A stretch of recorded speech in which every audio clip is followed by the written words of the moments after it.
All right, everyone. It is Friday, and you know what time what that means. Excuse me, I'm getting all out of order here today. And you know what that means? It's time for the Manufacturing E-commerce Success Show. I'm one of your co-hosts, Damon Pastolka. We got Nicole Donnelly right over there. We got Curt Anderson down over there. And today we're going to be talking with Ashok from Optessa about adapting quickly to disruptive operations. And he is going to drop some golden nuggets with us today.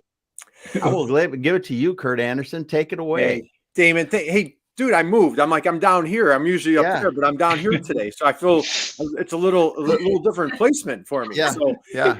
Hey, Nicole, how are you up there? I'm doing good. How are you down there, Curt? I'm doing good down there. Brady Bunch a little bit. It's kind of Brady Bunch. I didn't know you were old enough to know who Brady Bunch was, but I like it down here. How's Nicole? You're doing okay up there? You're doing all right? Weather's okay up here. Yeah, doing okay. Great. All right.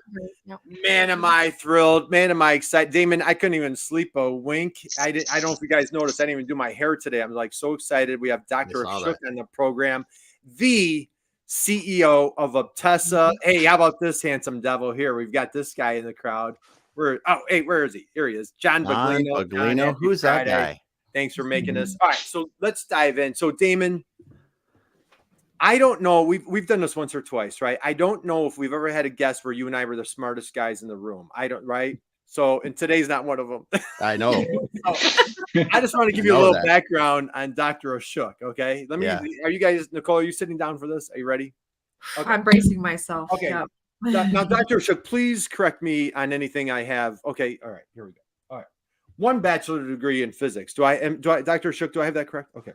That is correct. Wait a minute. A second bachelor's degree in electrical communications. All right. So 2 bachelor's degrees. Then that wasn't enough. So then he gets a master's degree at I don't know if you guys have ever heard of this college. It's a really tiny. It's called Yale. So then Damon. Oh, and Dan Bigger's here today. Hey, then he gets a PhD at Yale University. So, Damon, remember when I applied for my PhD and I didn't make it? You know what, Ashok, I misspelled PhD and they wouldn't let me in. So, Dr. Ashok, thank you for joining us today. How are you? Welcome to the program. Thank you so much, Curt. Happy to be here. Well, we are thrilled. I have a couple of things. All right, so now it gets juicier. I'm going to, and then Nicole, I know you have a ton of questions, but I've got to just lay the groundwork of this, of who's in the room here today. So then he goes off. He's a visiting professor at the Royal Institute of Technology in Stockholm, Sweden. So that was enough. So then he moves next door to the Royal Institute of Technology of Melbourne, Australia, because that was right near Stockholm. And then he becomes the CEO of Optessa.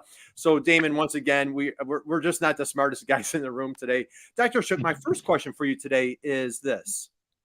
What's it feel like to always be the smartest guy in the room? What's it feel like?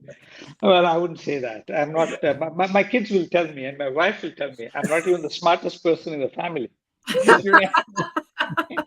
Well, hey, at least we have that. We have one thing in common. So, all right, let's dive in. Nicole, I know you have a whole list of questions here. Let's kick things off for Dr. Ashok.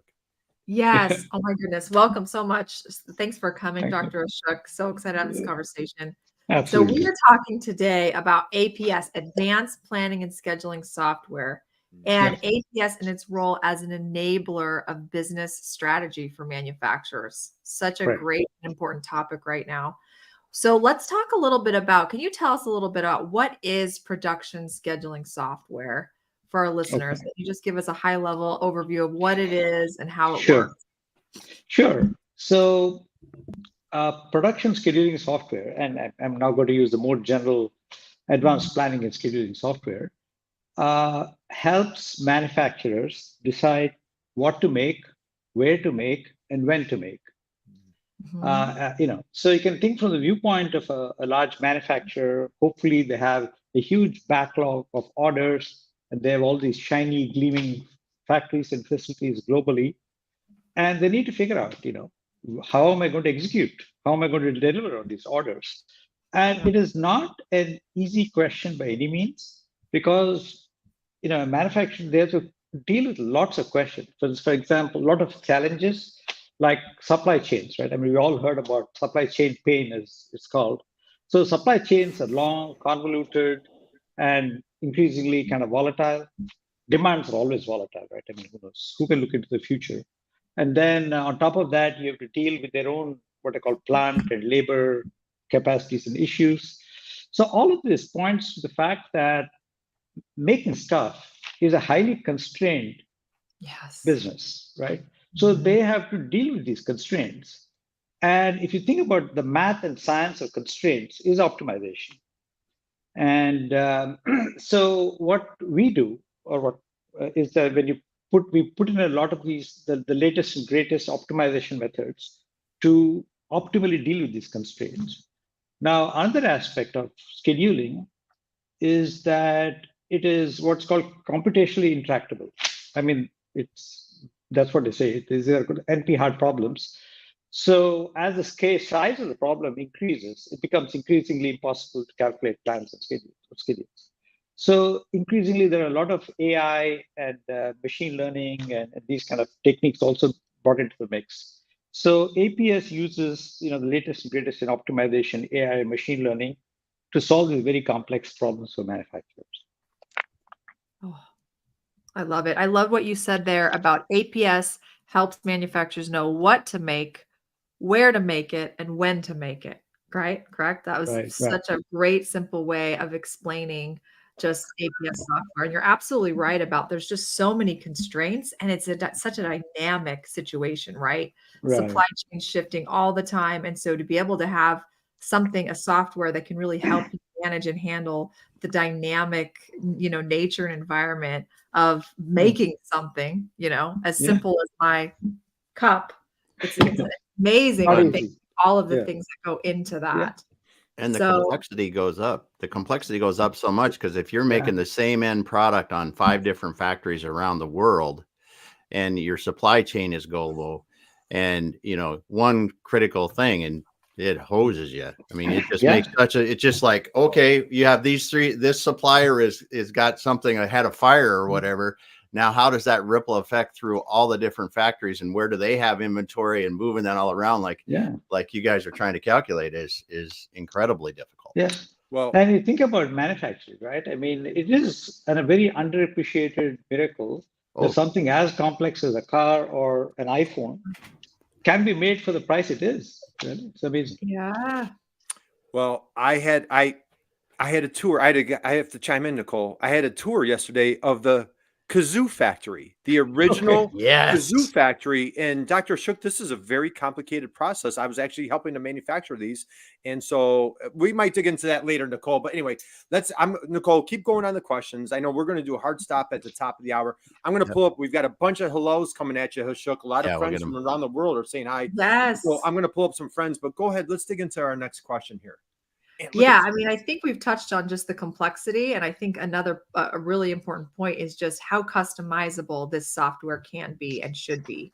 And so maybe you can talk a little bit about that, Ashok, because obviously every environment is going to have its own unique constraints, very specific to the operation, to the product, et cetera. So how customizable is this advanced planning and scheduling software? Let's talk there, and then a little bit about how you tailor it specifically to the unique needs of each industry and types of manufacturing ops. Actually, I'm going to turn the question a bit on its head, but one of the challenges of production scheduling software is the devil is in the detail. Unless you get all the details right, you come up with a worthless schedule that really they cannot build. And when you get into details, then you get into the details of the vertical of the manufacturing technology, and you can really get lost in all the differences in things going on. And so I've been to factories where you have 2 parallel assembly lines making the same exact product, but the business rules that govern them were completely different. And that is the nature of the beast. So historically, what's happened is a tendency to customize and over customize. So the idea is that every plant then felt they had to have their own solution, or every technology, every assembly line, and it kept coming up with these very custom solutions which worked in their environment, but which couldn't really be taken to a different environment. So the challenge really is to come up with a general purpose system that can handle all the differences out of the box. Otherwise, we wouldn't have a business, right? If we had to go around customizing everything everywhere, we'd be very limited. So that is the great challenge in designing great APS software, is that out of the box, you should be able to support the extreme range of functionality that you might see, like what an automaker cares about, maybe nothing like what a semiconductor manufacturer cares about, or what food and beverage, or aerospace. And the idea is actually, so our perspective is there's a core science of planning and scheduling that applies universally. And so we try to solve these problems at that core abstract level. And then we are able to apply to solve the full range of problems, handle any detail that's relevant. So that is the flip side of it, which is that there has been a tendency to over customize. And we want to get to a point where carts off the shelf, we already be able to deliver solutions without too much customizing. Now, there's always some customization involved, like integrating with the other factory systems. So that is inevitable because every factory may have a different set of IT infrastructure. And the other point also is that you may have, of course, some business processes are different. So you need to be able to configure the workflows and so on around those. But yeah, but that's the real challenge. The idea is to do whatever customizing is necessary, but not having to invent completely new solutions every place you go. Yeah, I love that. I love what you said about it being a general purpose system that can handle things out of the box. I think isn't that like the dream for any type of software solution? Like, how can we limit the amount of customization that needs? It's expensive. It's prone to having issues. If it breaks, right? If some part of it breaks, then it's going to create challenges. And upgrading and maintaining and upgrading, 100 different things is very expensive. And if your out of the box solution too has the variability that covers 95, 98% of the use cases, it's so much better because like you said, you go through an upgrade. Hey, the variables are just updating in the new software. That's all you got to do. But when you put those custom pieces on something like this, it really, it just exponentially increases your difficulty in upgrading and your cost to maintain. Absolutely. Yeah, I think you make a good point about the cost to maintain, because just think about like the team internally, the IT team that has to maintain it and all of that and the resources that requires for the manufacturing facility. And, the goal obviously is how can we limit that investment of resources as much as possible. So it's just, simplifies the process. So absolutely. Cool. Yeah. Hey, real quick again, Nicole, we've got some great comments coming in here. So, Ashok, you're getting all sorts of hellos and warm greetings, great discussion, good points, good comments. So, guys, keep those comments coming. If you're just joining us, we are here with Dr. Ashok, the CEO of Optessa, and we're having a great conversation. So keep the comments coming. Let us know where you're coming from. Damon, we've got folks all over the world here today. So this is fantastic. Nicole, what's next on our schedule of great questions? Well, I think it would be really lovely to hear from you, Ashok. Like, what are some of the key benefits of advanced planning and scheduling software that you're seeing? Like, maybe you can share some examples with some clients of how you've seen this software literally transform, their manufacturing business. What are some of those benefits that are allowed there? So one thing I should say is that this is one area where ROI is very quick. So if you think in terms of planning and scheduling, having to adhere to all these constraints and business rules I talked about, effectively, anytime you have a plan or schedule that breaks one of those rules or constraints, it adds to the cost.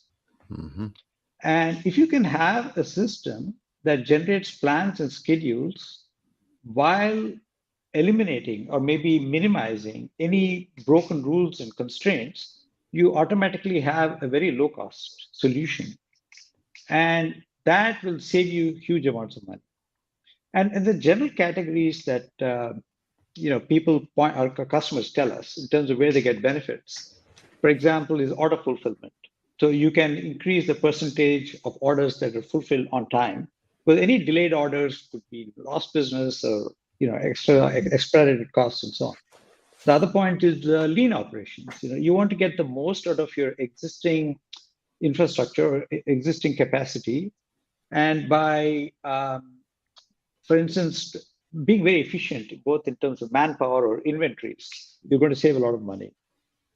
These days, a big concern is supply chain instability, right? Decoping with all the volatility in supply chains.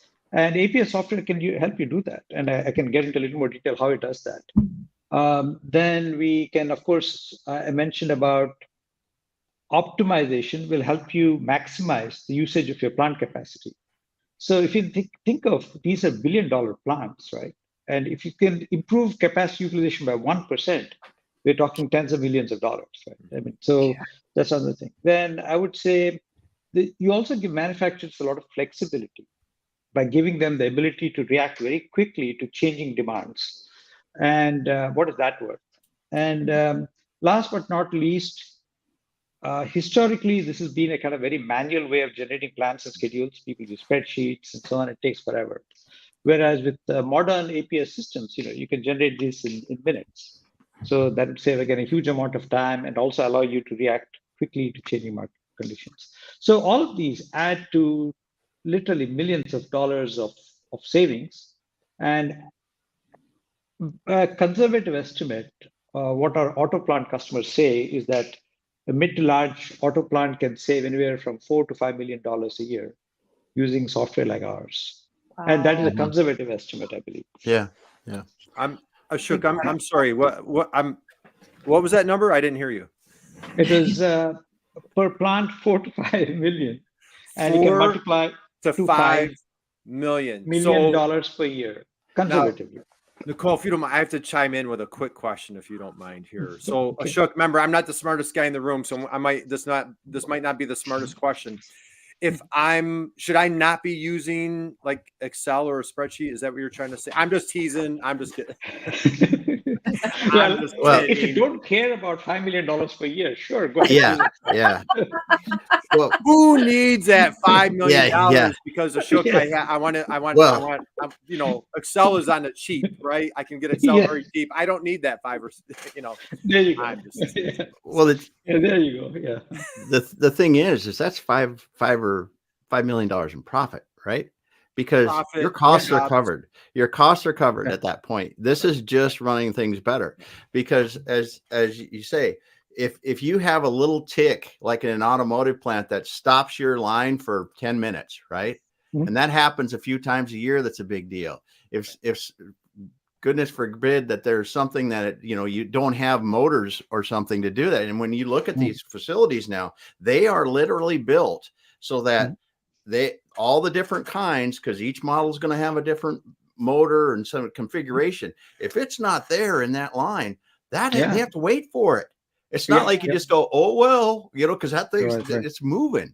And the savings are incredible. Just per second, they can save of slowdown. And the neat thing is that, the savings come about not by investing in new plants or new facilities or buying a lot of things. It's just software, organizing your operations better. Yeah. And it is, so those are the savings. Yeah. Sorry, Nicole, you're saying. Oh, I was just saying, and we're just talking about Damon's example is just one constraint, right? That's just one constraint. And so the beauty of this is that you can take so many constraints that you have in your facility and be able to optimize. For you to be able to do that manually is incredibly time consuming, and the amount of error that can happen, but that you have a software that can take just a huge number of those constraints, talking about the complexity, of course, the larger your facility, that just multiplies in terms of how much optimization, how much money you're going to save over time, factoring all that in. Yeah, absolutely. Yeah. And one thing I wanted to say is that, so these are tactical benefits, right? I mean, it makes your paint shop run better, for example. Yeah. But what is, and I think people generally get it, that's working smarter and being better in your operations is going to save you money. What is perhaps not so appreciated is the fact of the strategic benefits that production planning and scheduling software can bring you. And those benefits, I can get into that. Yeah, but That is also a Exactly. very significant benefit. It's Yeah. huge because if you strategically could figure out a way to deliver your product, it's complex as an automotive, in something where, listen, if we have a capacity for X amount of custom cars out of this facility every month, you could fill those up where somebody could literally order 1 week and get delivery in 2 weeks or a week or 10 days, or the faster you can do it, the more you're going to drive brand loyalty and everything else. It's a strategic decision because those tools Right. allow you to do those things that no one else can. Correct, exactly. Yeah. Very cool. And yeah, increasingly, what I think, hopefully, it's coming clear to me is great as these systems are in terms of helping with day-to-day operations, they're excellent vehicles for business transformation. Let's talk more about that. What specifically would you say, Ashok? Damon made a really great point about just from a branding perspective, being able to deliver on time or even early consistently helps from a strategic perspective. What are some other examples that you see APS software supporting when it comes to enabling business strategy in addition to the tactical side of things? Right. So suppose you have an overall business objective to reduce your time to delivery from the time you get an order to the time you execute on it. And I think you already touched upon it a couple of things. This is that by making the most of the available capacity you have and giving you the flexibility to react to orders as they come along, and by making your operations more efficient, you can significantly reduce the time to delivery. So that's one strategic kind of that we see. Other examples, I think I saw one of the comments talked about supply chain issues and on stabilizing supply chains, right? So the change is inevitable. That's what happens, right? I mean, things happen, stuff happens. And how do you deal with it? So one of the neat things that every time something changes, you have to replan and reschedule. But what you don't want to do is come up with a completely new plan or new schedule. When if you do that, you cause havoc up and down the supply chain.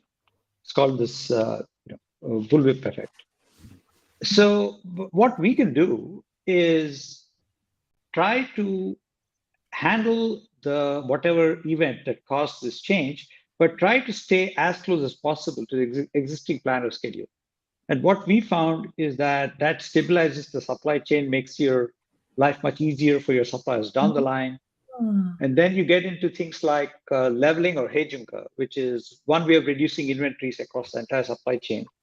Now, historically, everyone knows the Toyota production system that if you try to make every day look like every other day, every hour in your manufacturing look like every other hour, every week look like every other week, then you have a very smooth and stable supply chain, very even flow of parts through the entire supply chain. Now, it's easy to do if you have a small number of parts, but if you have hundreds and hundreds of thousands of parts, then you need a very sophisticated APS system that can do this leveling or hedging across all these features. And the benefits of that are immense. And you will see reduced inventories, very smooth operation of the supply chain. So that's under strategic benefit you can provide, just supporting the supply chain. Then the third is increasingly we're getting into digital transformation. I think if folks have heard of Industry 4.0, there's going to be IoT, there's AI, ML, there's blockchain, there's hyperconnectivity on the factory floor. All these things are enabling the next industrial revolution. And so you're getting all this data from the plant, right? What do you do with it? And an APS system is ideally positioned to deliver value on that. So just think about it. You have a plan or schedule that you've done a day in advance of production. Then you go to your factory, and the factory is trying to build according to that. They get some bad news. The parts haven't come in, some machine has broken down, or someone has changed their order, God forbid. So there could many things go wrong between the time you make the plan and the time you execute.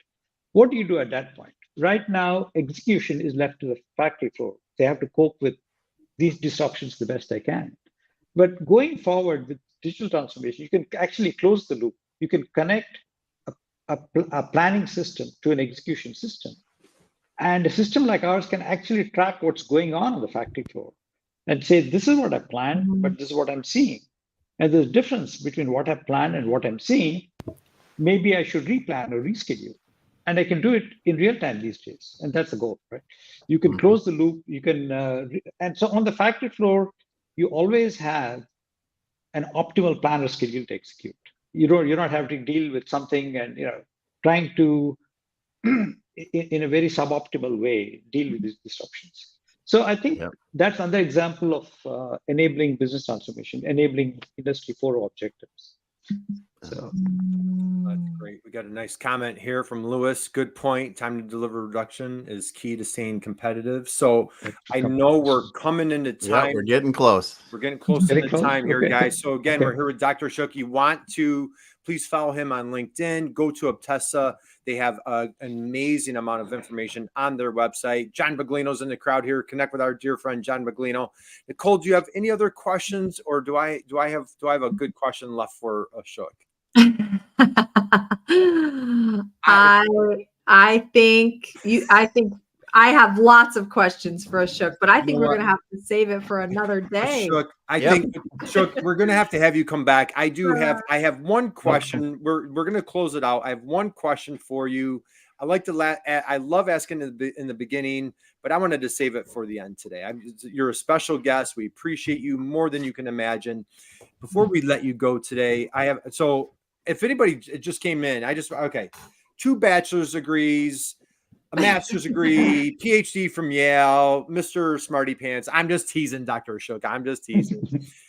When you were a little guy growing up, okay, you've become just in all seriousness, you're changing the world, right? You're making a major difference. You're doing some great work.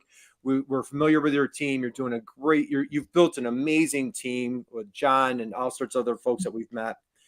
When you were a little guy growing up, who was your hero? Who was your hero as a little guy growing up that just inspired you to do such great work in your life? Well, actually, my plans when I was a kid were very different. I grew up in India, and I grew up idolizing a lot of cricketers, and actually wanted to be a cricketer, but very quickly became apparent that I had no talent whatsoever to be a cricketer. So then I decided my second option was to get into these kind of things, but that's how I ended up. But I was going to be shortstop for the Yankees, Damon. I don't know what you were going to do. Yeah, right. We all had something, but talent limit should be. So who was looking back on your life? Who was a big inspiration to you as a young man? Little boy, teenager, school age. What kind of led you to pursue this life of academia into entrepreneurship? Who was your hero? Well, I would have to talk about my dad, who was a PhD in physics. Nice. And he worked with at that point, the only Nobel laureate in physics India had. Wow. So he was a very smart man. He published a great many papers, and he was an inspiration to me, but all my brothers as well. Wow. Cool. I bet he's just so proud of where you are and what you've been able to, how you've been able to have such a wonderful impact. That's wonderful. What a way to carry on his legacy. Thank you. Yeah. That apple didn't fall. Hey, and Damon, I didn't think, Ashok, these guys tease me because I like to talk a lot. So somehow we pulled it off. We are at the top of the hour. So guys, how about if you've been hanging out with us for the past 30 minutes, how about a huge round of applause for Dr. Ashok for just doing such great things. Again, please connect with him on LinkedIn. Check out Optessa. They are doing just wonderful work in the auto industry, all sorts of different industries, improving efficiency. And so no disrespect for those folks using Excel. Hey, God bless you. But you know what? Get out of the dark side, get out of the dark ages, and come on to the good side of things. So yeah, it's like being in a dark room and having the windows open and all the light come in. Like, that's right. God. That's right. Just all the light. It's like angels are singing, trumpets are playing. So hey guys, we'll let you run. Happy Friday. Go out and just be someone's inspiration, just like Ashok is here today. Nicole, thank you for leading the charge. Damon, parting words. Do you want to close us out for the weekend? I'll close this out today, Curt. Thanks so much, Dr. Ashok, for being here today and explaining a lot about APS systems and just how the impact they really have on manufacturers. Thanks so much. Thanks everyone that was commenting today. Woo, Yeah. the comments are rolling. Thank you for continuing to come back, dropping your comments and listening to us every week. We will be back again another week. And next week, excuse me, in another week. Yes, that is next week. But thanks so much for being here, everyone. Have a great weekend. Thank you.